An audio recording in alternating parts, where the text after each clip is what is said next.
They didn't call him a soldier anymore. Among the Germans who faced him, whispers spread through the shattered forests and shell-pocked hills. Der wandelnde Granate, the walking grenade. He moved differently from other men. Where bullets pinned entire platoons to the earth, he stood up. Where machine guns ruled like iron gods, he walked forward as if death had already missed its chance. On that gray morning in Europe, the battlefield was locked in paralysis. American troops lay frozen behind shallow cover, crushed by 3 German machine gun nests that stitched the air with lead. Every second meant another man screaming, another body going still. Officers shouted orders that went nowhere. Radios crackled with panic. Then one man rose alone. No speech, no dramatic pause. Just a soldier gripping grenades like fate itself had hardened in his hands. He didn't wait for permission. He didn't wait for support. He walked straight into the storm. German gunners watched him advance through smoke and thought it was madness. They pulled their triggers harder, faster, but he kept coming. That was the moment the legend began. That was the moment the battlefield learned that courage, when pushed far enough, becomes something terrifying. This is the story of the man the Germans couldn't stop, until he destroyed 3 machine gun nests alone. The battlefield had already eaten brave men alive before he stood up. The American advance had stalled hours earlier, crushed by overlapping fields of fire that turned open ground into a killing floor. The German machine gun crews were veterans, disciplined, precise, ruthless. Their MG-42s fired so fast they sounded like tearing cloth, ripping through dirt, trees, and bodies alike.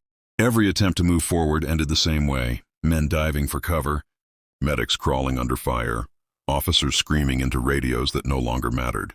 Fear clung to the air thicker than smoke. It wasn't cowardice, it was reality. Any man who stood up died. But as casualties mounted, something snapped inside one soldier. He watched friends bleed out inches from safety. He watched fear win. And he decided the machine guns would die first. He checked his grenades. Heavy, cold, final. He knew exactly what this meant. No support, no covering fire, no guarantee of return. Only distance, timing, and the willingness to accept death before it arrived. When he rose, nearby soldiers stared in disbelief.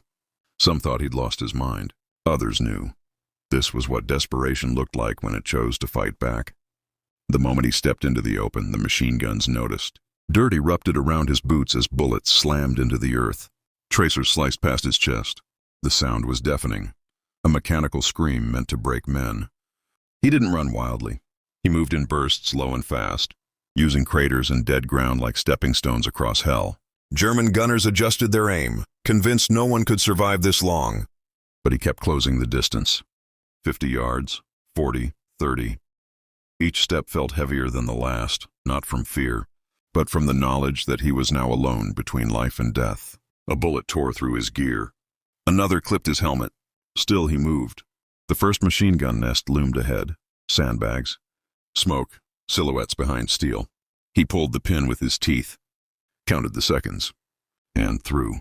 The grenade disappeared into the nest. A heartbeat later, the explosion tore the position apart. Fire, dirt, and metal erupted skyward. The machine gun went silent instantly. Not slowing, not fading. Gone. He didn't stop to watch. He ran toward the smoke, firing into the shattered position to be sure. The silence was shocking. American soldiers behind him realized what had happened too late to cheer. But the battlefield had shifted. One gun was down. 2 remained. And the Germans now understood the threat. Orders were shouted. Rifles turned toward him. He became the target of everything the enemy had. But instead of retreating, he advanced again. The second machine gun nest was smarter. They waited until he moved, then unleashed everything. Bullets cut so close they burned the air. He was hit, pain exploded through his body, but momentum carried him forward. He crawled the last yards, dragging grenades through mud slick with blood that might already have been his. When he rose for the throw, a German soldier locked eyes with him. Not hatred, not rage, only fear. The grenade landed perfectly. The explosion collapsed the nest inward, swallowing screams, steel, and fire. 2 guns down. The impossible was becoming real. The final machine gun nest had a clear view of him now. They knew exactly who he was, and that he was coming for them next. He was bleeding, exhausted, half-deaf from explosions, but unstoppable. Each step forward felt like defying nature itself. American soldiers watched in stunned silence, knowing they were witnessing something no training manual could explain. As he closed in on the third nest, the Germans fired until barrels glowed red. And still, the walking grenade advanced by now. The battlefield had fallen into a strange silence, not because the fighting had stopped, but because everyone was watching one man. Smoke drifted low across the ground, carrying the smell of burned powder and torn earth. The third German machine gun nest remained active, its crew shaken but determined. They had seen the explosions. They had heard the screams cut short, and now they understood something terrible. This was not a normal assault. This was a man who refused to die. As he advanced, wounded and staggering, bullets snapped past him in desperate bursts. The MG-42 roared again, louder, angrier, as if rage itself could stop him. But the gunner's hands were trembling. For the first time that day, it was the Germans who felt hunted. The soldier crawled the final yards, using bodies and broken weapons as cover, every movement costing him more blood. He pulled his last grenade free, fingers slick, breath shallow, vision narrowing. Time slowed. He could hear his own heartbeat louder than the gunfire. Then he stood just for a second, long enough to throw. The grenade arced through smoke and vanished into the nest. The explosion came like thunder, ripping the position apart, flinging sandbags and steel into the air. The machine gun fell silent, completely, no echo, no return fire. 3 nests, 1 man, alone, across the field. American soldiers erupted from cover, charging forward as the impossible became reality.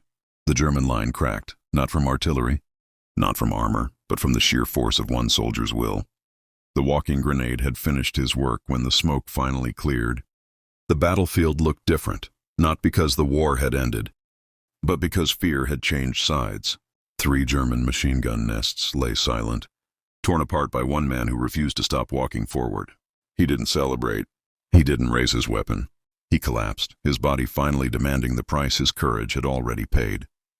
Around him, American soldiers advanced through ground that moments ago was impossible to cross. That day, no tank broke the line. No artillery barrage saved the unit, just 1 wounded soldier and a handful of grenades. History would remember the victory, but those who witnessed it would remember something else. The moment a man became more dangerous than a machine gun. This was not just bravery. This was willpower weaponized. And on that day, the Germans learned a truth war never forgets. Some soldiers don't retreat. They advance until silence follows them,